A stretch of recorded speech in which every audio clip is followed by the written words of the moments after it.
Gave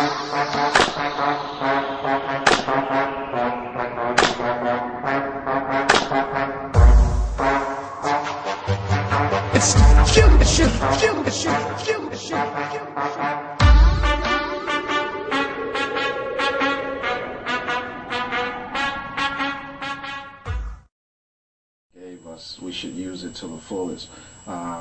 The DJing have given me the ability to meet a lot of people in the DJ world and also in the entertainment world, and then it also have me to shine when I go and meet people and talk to people off the street, because I do parties and be done concerts with thousands of people, so it's nothing for me to have the interpersonal communication skills to go and talk to someone. I can open up. So instead of talking about music, we're talking about the issue. We're talking about the awareness, so I can bring all that together. It just makes me very comfortable. There seems to be many First Fridays events in our areas. Is it fair to say, for the record, that you are the originator of the First Friday event here in Madison? I would put on the record that in 1999, my mom passed in 98 and 99. I also kind of started First Fridays then with 25 people, just at the end of the park, and then from there it went from 225 people, and we had to go to the concourse, and then a couple of months later we ended up with 500 people at the Sheraton. We sustained that every first Friday of the month from around 2000 to 2003. We did not miss one.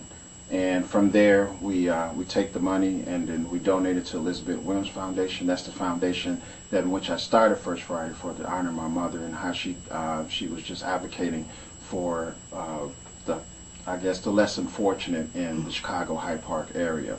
So after I left in 2003, some First Fridays did develop. They sparked because there were not only the First Friday. It also served a purpose for me, a personal purpose. Also filled the void for Madison, because there was no place for multi-ethnic professionals to go.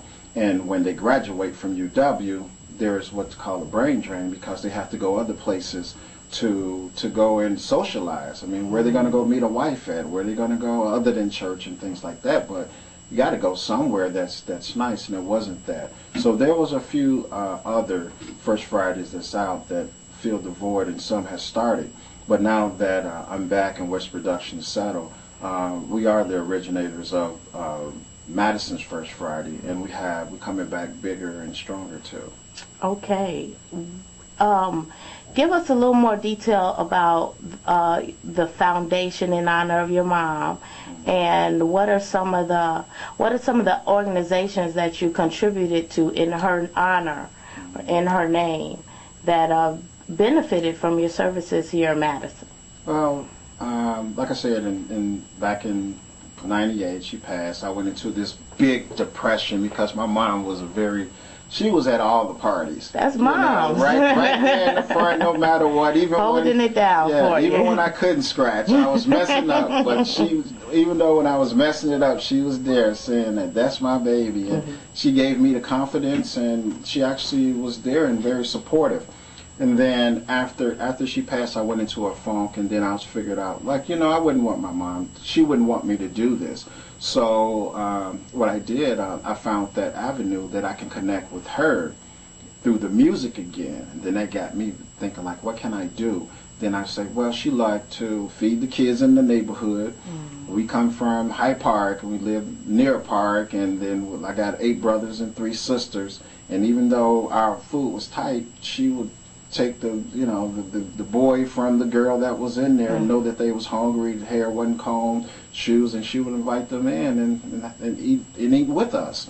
So I wanted to kind of keep that connection going on, that and with my music, and that's why I kind of had First Fridays in mind. And with that, I trust the Salvation Army. The Salvation Army is one of the oldest non-profit organizations that's in the world. I'm also a board member for the Salvation Army as well. And we also donated to the Community Action Coalition, which is another great organization. And then also we do individual applicants as well. So if people do not go through there, they can come, and then we have applications, we have a committee, and if someone can show that they have a financial need, we will go through each and every application, meet with them, and we don't actually give them the money, we will give the money to MG&E. We don't actually give them food, we would take them to the grocery store. And then also with the finance background that I have, we'll also do budget analysis with them and help them create a budget so they won't get in that same situation again. That's a lot of good works. That's very detailed. So is it fair to say that First Fridays is here to stay? I think I know that it's here to stay. The difference, and someone asked me the other day, it's like, what happened to why did First Friday stop? And what happened is that it was a very small group of us that really got it going. And then, as being the chair, when I left, everyone else just kind of like didn't have the guidance, and that's where other organizations tried to pick up at. But the difference between now and then is now we have an advisory committee, so that I want to make sure that that doesn't happen again, so that we have people that's really interested and invested into First Friday. So if I have to go for a week or a month, or have to go on sabbatical, get my PhD, or whatever the case may be, First Friday can still sustain itself.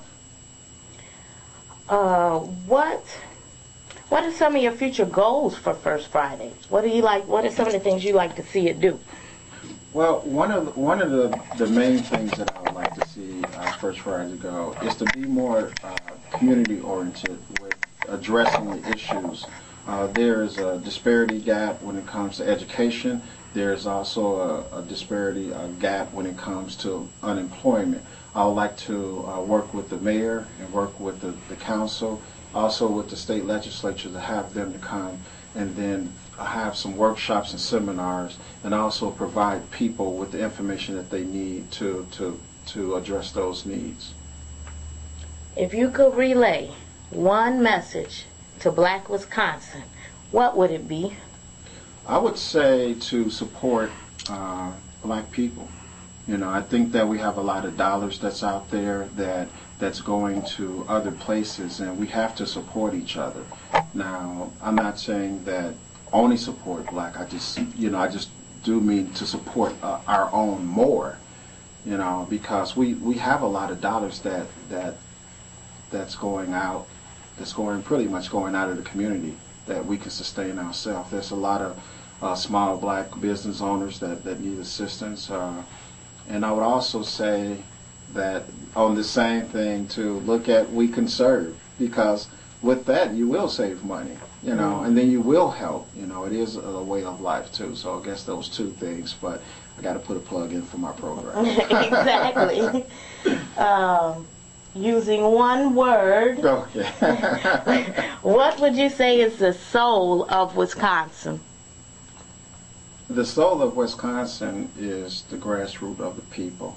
I wouldn't really say that it's everybody, but coming from inner city of Chicago, I think that a lot of people have migrated from Chicago as well, and from different areas. And I think that the soul of Wisconsin has to be what we were taught from generations to generations.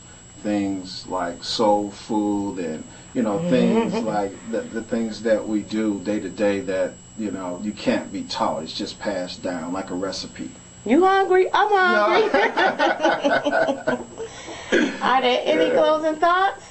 Yeah, I would just like to also thank everybody and thank WisconsinSoul. I think that I went to the website, and it was really great. I went through it in detail as an analyst, and I was really impressed with the website. And I hope that people go and really support WisconsinSoul and the website and the ventures that you all have. Thank you very much. And that is it in conclusion. I really appreciate you taking the time. Taking the time and the energy to entertain my conversation, and